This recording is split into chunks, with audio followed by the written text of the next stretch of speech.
Welcome to the Purple Rinse, the show where we revisit our least favorite Prince albums and more.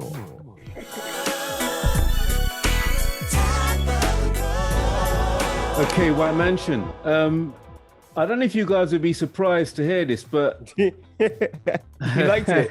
I actually like this track. Oh my days! You know what? I liked it then, and I like it now. You know what? I knew he liked it. You know, I could tell when because he didn't say. I was expecting when you lot to say, "I'm done." Left But this. I noticed, so I thought, okay, I know that brother liked this track. I don't know why, but you know, for me, that little boy that we saw, it's that this song is him singing. You realize that? He's dreaming one day I'm gonna have a big white mansion. Yeah. Well, I'm gonna be happy. I'm gonna have Gucci. I'm gonna have. But right then, this is. But am I really? But am I still happy? Or am I really happy? So it's not what you think it is. Yeah. I got that. And I like that, and especially seeing a little boy, I know I can put a face and a sound to the voice that's actually singing right now, and I like that I can make that connection. I knew it back in the day, but I really do. This isn't a compilation class track. I would, this is. Yeah.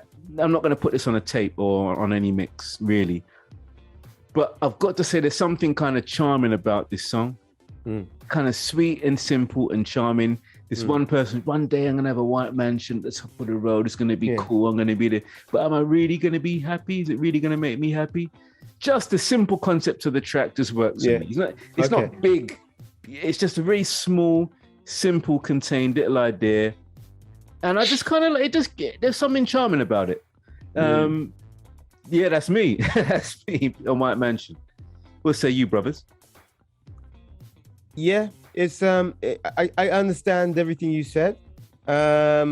White Mansion just kind of it's just heavy-handed. The title, like as Holmes has said about like the titles are kind of really poor. And White Mansion as a album doesn't make me think, wow, especially based on what we've heard before as well.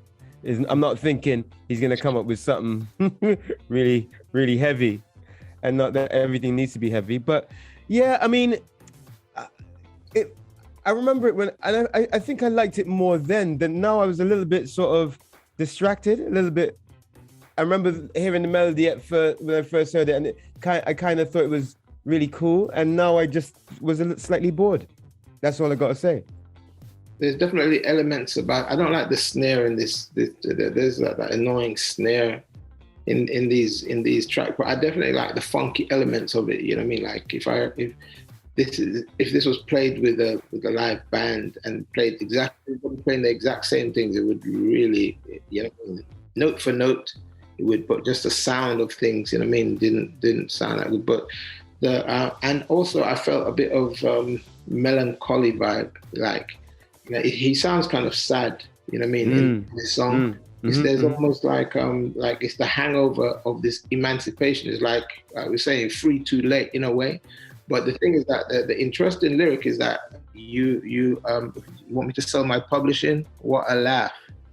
So but this is obviously something he's talking to his publishers. You know what I mean? People who got him in the end. That shows how much of a big deal this whole thing of his publishing rights and ownership. We knew that Prince was very big on ownership.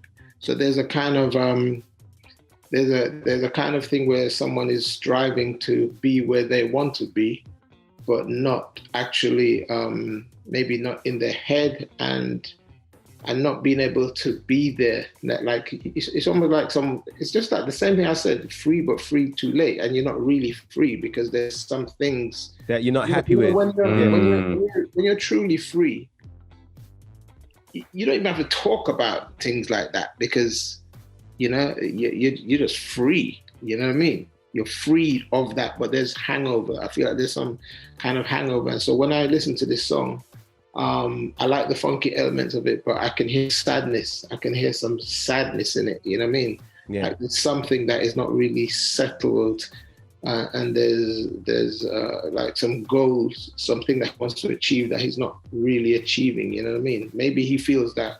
Maybe the whole thing of being in a situation where you're trying to get out of a deal is very energy sapping. You know what I mean? Because when you're supposed to be in your really creative flow, you're dealing with lawyers, you're dealing with you're dealing with all kind of stuff which is non-musical.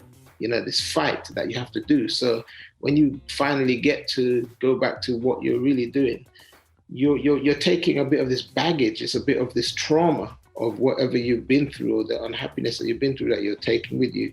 So I feel that melancholy, sad vibe in this song when I listen to it, to be honest. You know what I mean? But I like the funky elements of it, but I feel a bit like he was not in the greatest place. You know what I mean? There was something bothering him in this song.